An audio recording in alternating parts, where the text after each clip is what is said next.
Peace, family. It's a beautiful day today, so I thought it would be a great day to do a garden tour. So peace and blessings to you. Thank you for being here. I hope you are happy and healthy. So first off, forget everything that I said in the last garden update slash tour. There are no more tomatoes in my garden. Kinda. I'll show you a little mistake I made with that. What else? I said I wasn't gonna plant any more seeds. Scratch that. I planted more seeds. I wasn't going to because we're moving, but I'll tell you more about it as we go. But just the garden evolves. So you might have a plan, or you may think you're gonna do things a certain way, and then boom, other things springs, and you're like super excited and ready to do other things. So let's start off with this garden tour. We're gonna start over here. I try to start in the same place so you can kind of see what everything is looking like. So here is our kale. These kale are crowded. They're crowded. There's about 1, 2, 3, 4. There's a baby one. I don't know if he gonna make it, but there's like 5, 6, 7 plants in here. But these, the most mature looking ones, we're gonna go plant down the hill where I see a lot of homeless people hang out at, and hopefully those will keep growing when we move to Texas and feed some people. This is a purple sprouting broccoli. It was in another container, which I'll show you later, with 2 others, and I decided to separate it so they can have a little more space. These are Scarlet Kale. They haven't grown too much. So this one had 3 in it, and 2 of them didn't make it. So I planted a seed, if you can see right there. And then I moved this one from over here so it wouldn't crowd him. And then when I moved that one, he died. So I guess he could have stayed in there. But these are more Scarlet Kale. I absolutely love the color in these, and as they get bigger they should get more kind of red or purple.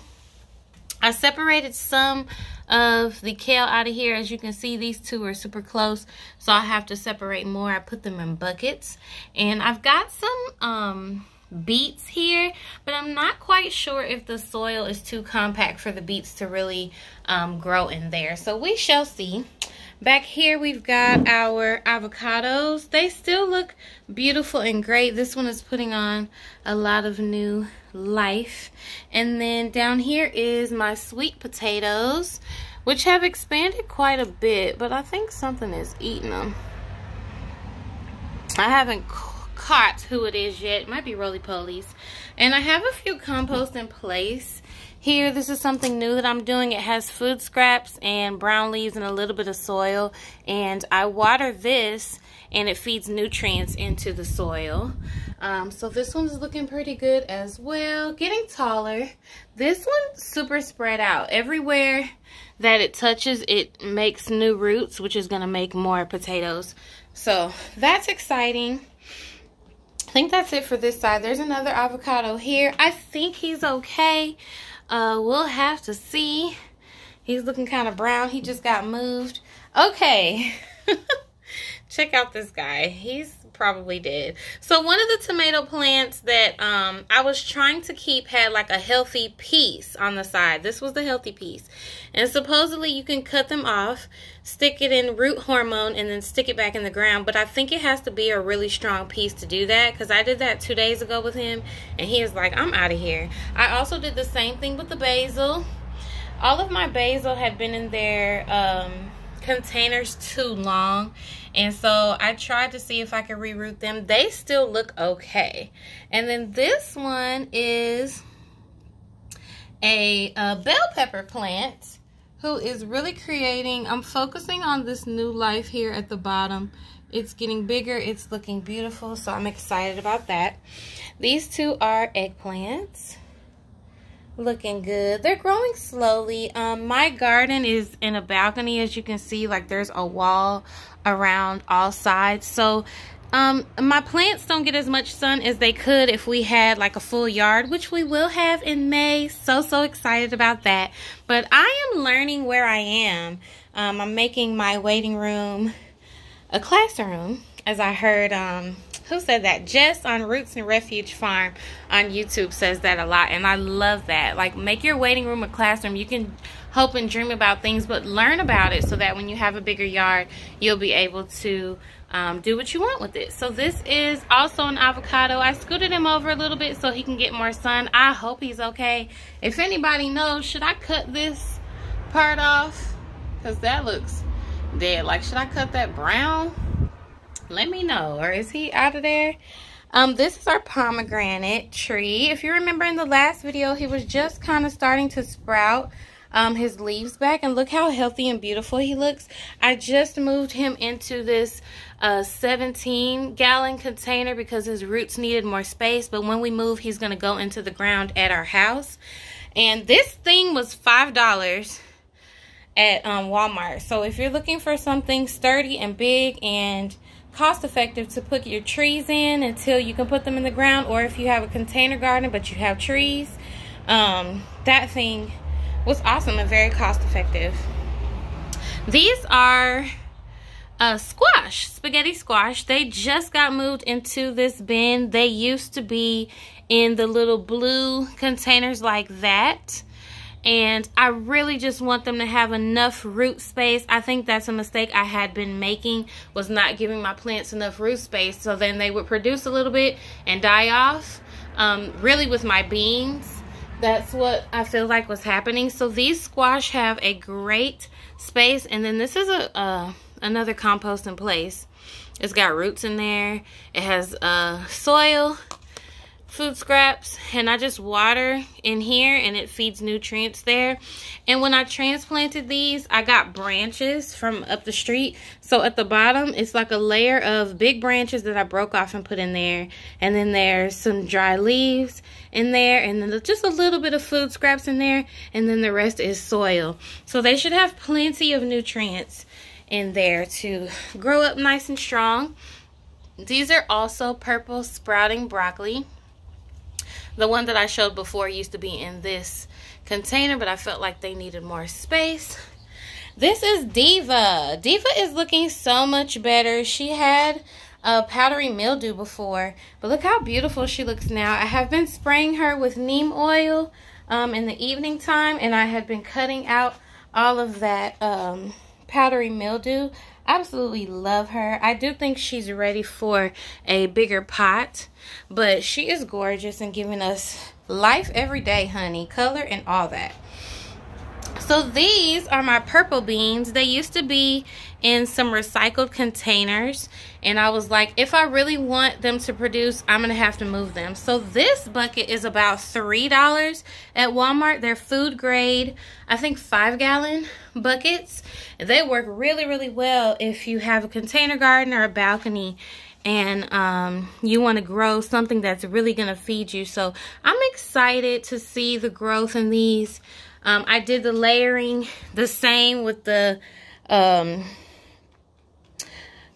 branches, and then I used one of my compost in place as well and poured that in there, and then the soil. And this one had really big roots. It had way bigger roots than I thought it would have, so that just let me know that I was right about giving them bigger space. And look how beautiful. It's only one, but look how beautiful and purple it is. I'm excited. So we did go to the nursery. Even though we're moving, I did purchase things that can move with us. So we've got strawberries here, and this is broken up leaves. So I researched and it said, oh, you should put mulch on the top to keep them moist down there. And I was like, man, I got a lot of dead leaves I can break off. That'll help keep it moist, keep the soil moist for the strawberries. As you can see, we have a strawberry and a couple of them developing. I think these are June bearing strawberries, so I will move these and put them in my strawberry patch when we move to our house. And then I'm gonna get some ever bearing strawberries too, so that way I'll have harvest kind of all the time. I do cover these up normally. It rained yesterday and I wanted to let them get the rain without this getting heavy on top, but when it dries out, I'm going to cover them back up because I don't want the birds to eat our strawberries. This is Nkechi's pick from the nursery that we just went to. These are my mint. I moved them and I cut them way down, and look how healthy and beautiful they are growing back. And then my daughter Chioma, she picked these. This is another kind of mint, so now he has a cousin. She picked those from the nursery. This I'm super excited about is a Meyer Lemon tree. I'm probably going to move him into a bigger container before we move, but hopefully he will give us lots of lemons. Everything was fertilized when it got here, and they look happy in their new home. And I remember I was talking about that spinach, you guys. I was sick of that spinach. So all my spinach is gone. But I found longevity spinach at the nursery. I'm so excited. This is going to be a part of my perennial garden. Perennials are plants that keep growing all throughout the year. You don't have to pull them up and replant them like you do tomatoes and peppers and stuff. So I got 2 of these longevity spinach.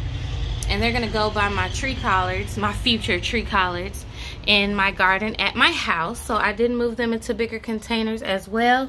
This is where the carrots were. I'm not sure about them. I'll just hope for them. They keep seeming like they're creating new life, and I heard that carrots take forever. We bought these from Starts. So, and then here is the broccoli.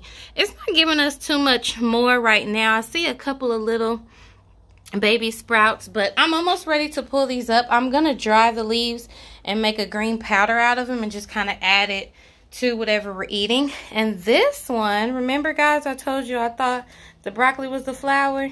This one I am letting go to seed, and then once I get the seeds from it, I'll probably eat all the greens and pull it out and put something else in here. But if you can see, the flowers have these little pods coming out. This pod is going to grow out and it's going to turn brown, and that's where I'm going to get the seeds from. But we have been eating these little sprouts, and they're really, really tasty. We bought these from Starts too, so I really want to get the seeds because we all like the flavor of that broccoli, and I want to grow it when we move. This was an orchid. It's not flowering or anything right now. These are the 2 kale that I moved from the fish tank. I just want to give them more space and more soil, so I hope they'll get big. These are Dinosaur Kale, so they should get really big. And then these are carrots that we're growing from seed. As I said, they take a while, so we just praying on them. These are lettuce, and the one last surviving spinach. The spinach in the front died. I don't know why. I wasn't even bothering him, but I'm a little bit sick of that kind of spinach from seed. If you guys have tips on spinach from seed, let me know. This is my one adorable pineapple guava that is still alive, so he got moved. I got that from the nursery. It was like a smashed pineapple guava. This is some kind of citrus, and I don't remember what this is. Sometimes my kids just want to plant stuff and I just let them. So we've got a couple of little succulents here. I think this is parsley. I just turned it around because wherever the sun is, the plants turn towards the sun. So I always turn them around so they can turn around and not be so leaned over. This is a succulent that my friend gave me. He's a straight survivor. And then these were all in a container like this. And I moved them into this because I used to have, I think, a tomato in this one. So these are lettuce, and they're looking pretty good. I thought I wasn't able to grow lettuce, but boo, yeah, I'm growing it. The last thing I want to show you guys is this. There's probably nothing coming out yet, but we are starting seeds of key lime because I buy them from the store, and I would love to have a tree, and star fruit because we tried it and we thought it was tasty. So thank you for coming to our garden update and garden tour. I hope you guys are happy and healthy and growing if you want to. If you're not growing food, growing in love and growing in spirit, and just taking good care of yourselves. So show yourselves some love today. And thank you so much for watching. Peace and blessings.